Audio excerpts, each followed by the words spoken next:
చూస్ country delight, live better. ఇప్పుడే country delight app ని download చేసుకోండి. ఓల్డ్ బోయినపల్లిలో ఉన్నటువంటి మేధా స్కూల్ ఇది.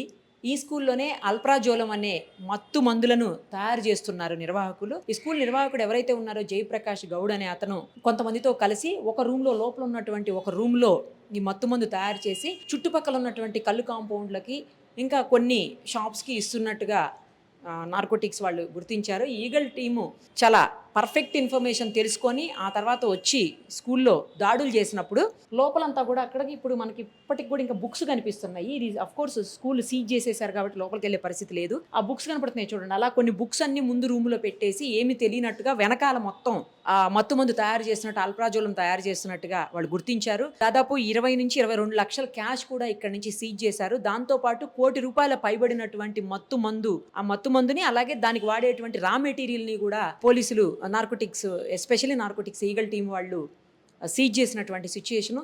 ఈ స్కూలు మీరు చూడండి ఒక్కసారి, నర్సరీ నుంచి 10th క్లాస్ వరకు అని రాసుకున్నారు. కానీ ఆఫీసర్స్ చెప్తున్నారు, అంటే విద్యాధికారులు చెప్తున్నారు కేవలం నర్సరీ నుంచి 7th క్లాస్ వరకు మాత్రమే పర్మిషన్ ఉందని చెప్తున్నారు. సో ఇది పర్మిషన్ లేకుండా 10th క్లాస్ వరకు అని రాసుకున్నారు. తర్వాత వాళ్ళకి అన్ని మార్క్స్ వచ్చాయి, ఇన్ని మార్క్స్ వచ్చాయి, 10కి 10/9.5, 10కి 10 అట్లా చెప్పుకుంటుంటారు కదా ర్యాంకులు. మనం వింటూనే ఉంటాము 1 1 1 2 2 2 అట్లా ఆ ర్యాంకులు కూడా పెట్టుకొని మాకు ఇన్ని ర్యాంకులు వచ్చి అన్ని ర్యాంకులు వచ్చి ఇన్ని మార్క్స్ వచ్చి అన్ని మార్క్స్ వచ్చాయని చెప్పుకుంటున్నారు. అంటే కానీ వీళ్ళకి అసలు లేదు పర్మిషన్. పైన కూడా రాసింది చూడండి, క్లాస్ 10 నర్సరీ టు క్లాస్ 10 అని రాశారు. కానీ అసలు వాళ్ళకి పర్మిషన్ లేదని చెప్పి ఆఫీసర్స్ చెప్తున్నారు. ఇప్పుడు విద్యాశాఖ అధికారులు అలాగే చైల్డ్ రైట్స్ డిపార్ట్మెంట్ వాళ్ళు కూడా వచ్చున్నారు. మొత్తం వాళ్ళు అసలు ఏం జరిగింది ఏంటని సర్చ్ చేస్తున్నారు. ఇంకొక విషయం ఏంటంటే దాదాపు 60 మంది పైన పిల్లలు, 63 64 ఉన్నారని చెప్తున్నారు.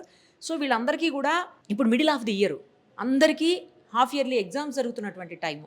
ఇప్పుడు ఎక్కడ దొరుకుతుంది వాళ్ళకు కూడా జాయిన్ అవ్వాలంటే అడ్మిషన్ దొరకాలి కదా. బట్ దగ్గరలో ఉన్నటువంటి చుట్టుపక్కల స్కూల్స్ అన్నింటిలో కూడా వాళ్ళని అకామిడేట్ చేస్తున్నాము. ఎవరు కూడా వాళ్ళని రిజెక్ట్ చేయకూడదు. ఆ పిల్లల్ని మళ్ళీ ఇయర్ వేస్ట్ అయిపోతుంది లేకపోతే, అందుకోసమనే జాగ్రత్తలు తీసుకుంటున్నామని అధికారులు చెప్తా ఉన్నారు. ఏది ఏమైనప్పటికీ వేలల్లో మాత్రం ఫీజులు వసూలు చేస్తున్నారు. వసూలు చేసి పిల్లలకి నాణ్యమైనటువంటి మంచి విద్యను అందించాల్సింది పోయి ఇలా గలీజ్ దందాకు దిగారన్నమాట. లక్షల్లో కోట్లలో సంపాదించేదానికి ఈ చెడు మార్గాన్ని ఎంచుకున్నారు. అల్ప్రాజోలం అనేది ఒక మత్తు పదార్థం. ఆ మత్తు పదార్థాన్ని తయారు చేసి దాన్ని తీసుకుపోయి పక్కనే ఉన్నటువంటి కళ్ళు కాంపౌండ్లకి ఇంకా కొన్ని ఎక్కడికో ఊర్లలో కూడా పంపిస్తున్నారని చెప్తున్నారు. సో అంటే చాలామంది పిల్లలు చదువుకుంటున్నారు. మరి చదువుకుంటున్నటువంటి పిల్లల స్కూల్లో ఇలాంటివి తయారు చేసి మళ్ళీ పిల్లలనో లేకపోతే పెద్దవాళ్ళని ఎవరిని నాశనం చేస్తున్నారో మరి. ఏది తప్పు చేసినా కూడా ఎన్నో రోజులు దాచలేరు, దాగవు అని అంటారు. ఇక్కడ కూడా అదే జరిగినట్టుంది. సో మొత్తానికైతే ప్రస్తుతానికి స్కూల్ సీజ్ చేసేశారు. అలాగే ఎవరైతే నిర్వాహకులు ఉన్నారో వాళ్ళని కూడా అరెస్ట్ చేశారు. ఈ బిల్డింగ్ రెంట్కి అని చెప్తున్నారు. సో ఈ ఓనర్ మీద కూడా కేసు బుక్ చేసే అవకాశాలు ఉన్నాయని చేసాము అని చెప్తున్నారు పోలీసులు. ఇంకా కరెక్ట్గా ఇన్ఫర్మేషన్ లేదు, అధికారులు చెప్తున్నారు. అంటే పోలీసులు కాదు, ఈ మెయిన్లీ నార్కోటిక్స్ వాళ్ళే, ఎవరైతే ఈగల్ టీం ఉంటుందో వాళ్ళు చేశారనమాట. కానీ ఎంత దారుణం, పిల్లల్ని మంచిగా చదివిస్తారని పంపిస్తే ఆ పిల్లల పేరుతోటి, చదువు పేరుతోటి ఆ విద్యను అందించేటువంటి స్కూల్ అంటే మనం ఏమనుకుంటాము, దేవాలయంగా భావిస్తాము స్కూలు.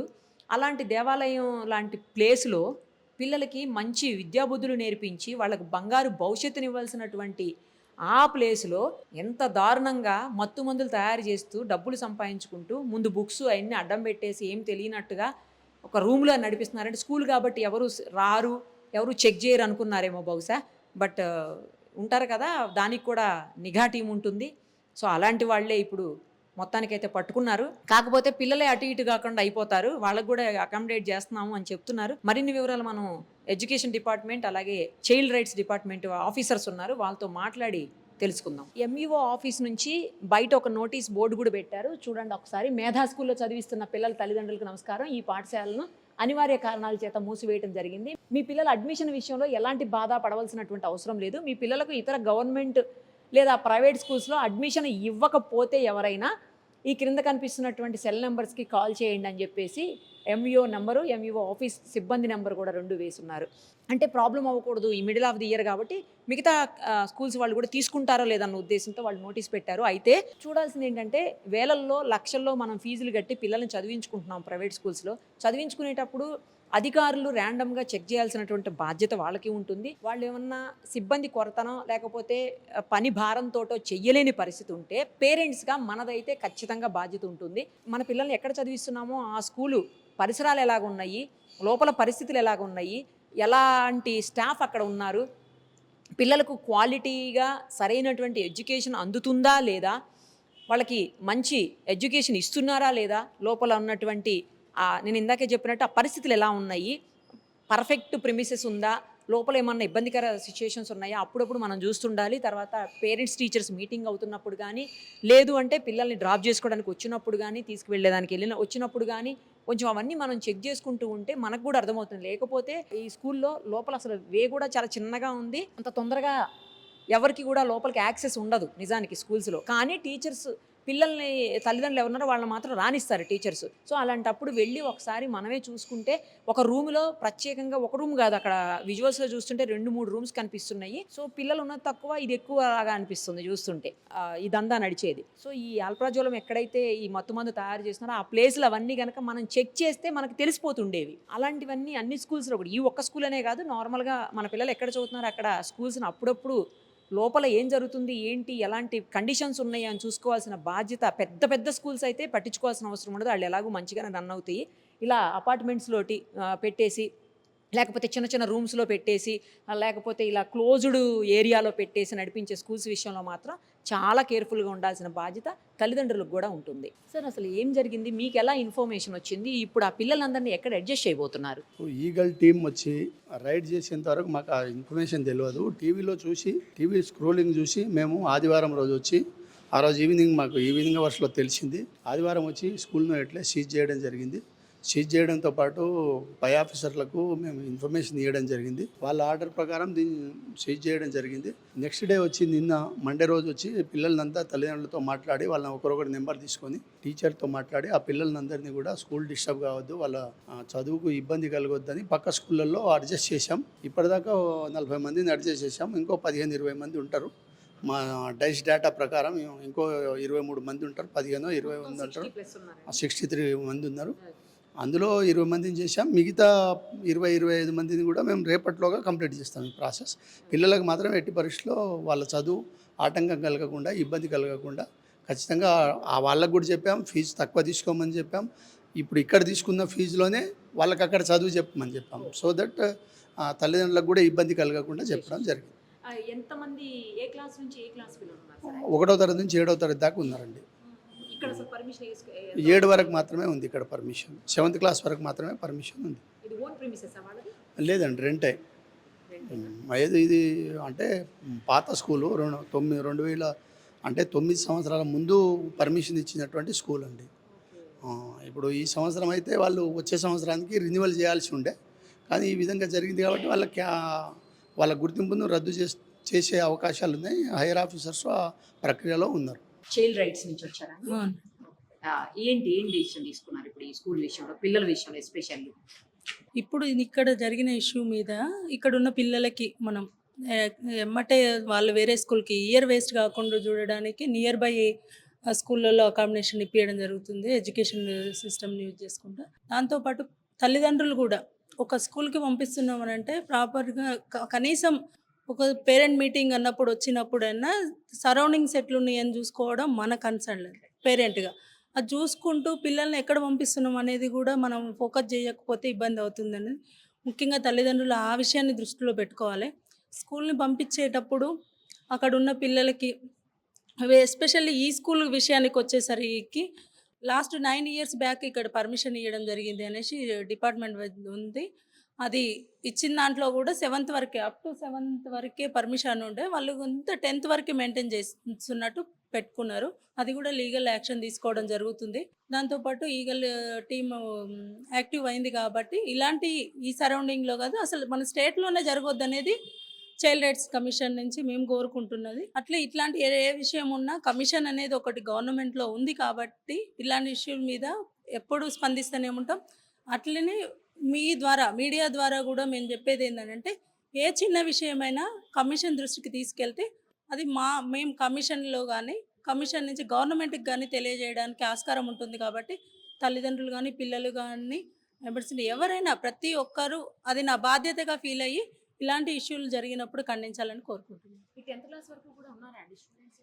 ఇక్కడ స్కూల్లో 10th క్లాస్ పిల్లలు అయితే ఇప్పుడు ఇయర్ అయితే లేరు, కాకపోతే వాళ్ళు పెట్టుకొని ఫేమ్ చేసుకోవడానికి అది 10th మాకు 10/10 వచ్చినట్టు గ్రేడింగ్లో అట్లా చూయించుకొని రన్ చేస్తున్నట్టు లేకుండానే అట్లా చేస్తున్నట్టు మా దృష్టికి వచ్చిన విషయం ఉంటుంది కంపల్సరీ. ఇంకా ఇక వీళ్ళు స్కూల్ రన్ చేయడానికి లేదు, ఇట్లాంటి ఇష్యూ ఇంకో స్కూల్లో జరగడానికి మాత్రం తప్పకుండా యాక్షన్ తీసుకోవడం జరుగుతుంది. చిన్న పిల్లల్ని మంచిగా వేరే దగ్గర అకామిడేట్ చేయగలిగారా మీరు? వాళ్ళ పేరెంట్స్ తో మాట్లాడారా? వాళ్ళు ఏమంటున్నారు? సో ఇన్ఫర్మేషన్ తెలియగానే కమిషన్ నుంచి మేము మేడ్చల్ డిస్టిక్ రిప్రజెంటేషన్ సో మేము రావడం జరిగింది. అండ్ కన్సర్న్ మన డిఈఓ గారు వాళ్ళు కూడా రెస్పాన్సిబిలిటీ వాళ్ళు తీసుకొని పేరెంట్స్తో అందరితో మాట్లాడుతున్నారు.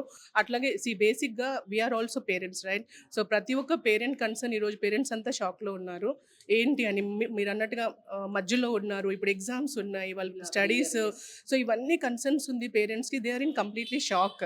సో తొందరగా అవుతుందా, ఎక్కడ వెళ్తాము, ఏ స్కూల్ వెళ్తాము అనేది మన పిల్లలు 2-3 years నుంచి ప్లాన్ చేస్తాం ఏ స్కూల్లో వేసుకోవాలి అని.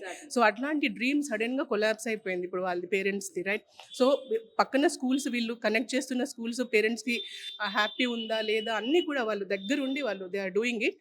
సో అది కూడా మేము ప్రాపర్గా మానిటర్ చేయడం అనేది జరుగుతుంది. అట్లాగే పిల్లలకి కూడా వాటి వల్ల ఏమైనా ఎఫెక్ట్ అయిందా అనే కోణంలో కూడా మేము చూడడం జరుగుతుంది. సో ఇదొక్కటే కాదు, ఇట్లాంటి ఎన్ని స్కూల్స్ ఉన్నదనేది కూడా మా మేజర్ కన్సర్న్. ఇప్పుడు ఇక్కడ వీళ్ళు రావడం ద్వారా వాళ్ళకి తెలిసింది. ఇప్పుడు డిఈఓ అండర్లో మిగతా ఆఫీసర్స్ కూడా మల్టిపుల్ వర్క్స్లో ఎంగేజ్ అయి ఉన్నారండి. వాళ్ళ గవర్నమెంట్ స్కూల్స్ మానిటర్ చేసుకోవడానికి వాళ్ళకి సరిపోతుంది. What about private schools? So private స్కూల్స్ని చూడాల్సిన బాధ్యత ఎవరిది అనేది పెద్ద ప్రశ్న, మీకు తెలుసు. సో ఇప్పుడున్న ఈ ఏరియాలో గవర్నమెంట్ స్కూల్స్తో పోలిస్తే దగ్గర మోర్ దెన్ అంటే 50% కాదు 75% పైనే ఈ ఏరియాలో ప్రైవేట్ స్కూల్స్ ఉన్నాయని చెప్తున్నారు. అండ్ నార్మల్ ఇప్పుడు ఇక్కడ వచ్చే వాళ్ళు చెప్తున్నారు, సార్ మా ఇంట్లో పనిచేసే అమ్మాయి పిల్లల్ని ఇక్కడ తీసుకొస్తున్నాను అని. సో వాళ్ళందరి ప్రయారిటీ ఏంటి, ప్రైవేట్ స్కూల్ వెళ్తే నా బిడ్డలు బాగా చదువుకుంటారు అనేది. సో ఇక్కడున్న ఈ స్కూల్స్ క్వాలిటీ నాణ్యమైన విద్య ఇవ్వాలి, డబ్బులు ఇస్తున్నారు, దే పేయింగ్ మనీ. సో ఇవన్నీ చూసుకుని కూడా ఈ యాజమాన్యం కానీ మిగతా స్కూల్స్ కానివ్వండి ఒక ఏమంటారు ఒక ప్రాపర్ ప్లాన్ తోటి ఆ స్కూల్లో పిల్లలకి నాణ్యమైన విద్య ఇవ్వాల్సినటువంటి బాధ్యత వాళ్ళది. కాబట్టి ఇంకా ఎన్ని స్కూల్స్ ఉన్నాయి, ఏంటి ఆ స్కూల్స్ది పరిస్థితి ఏంటి, క్షుణ్ణంగా ఒక అధ్యయనం చేయాలన్న ప్లాన్లో మేము డిస్కస్ చేసుకుంటున్నాము. డెఫినెట్గా ఇంకా ఎలా ఉంది, ఇట్లాంటి ఇష్యూ బారిన పిల్లలు ఏమైనా ఎఫెక్ట్ అయి ఉన్నారా అనేది కూడా మా మేజర్ కన్సర్న్.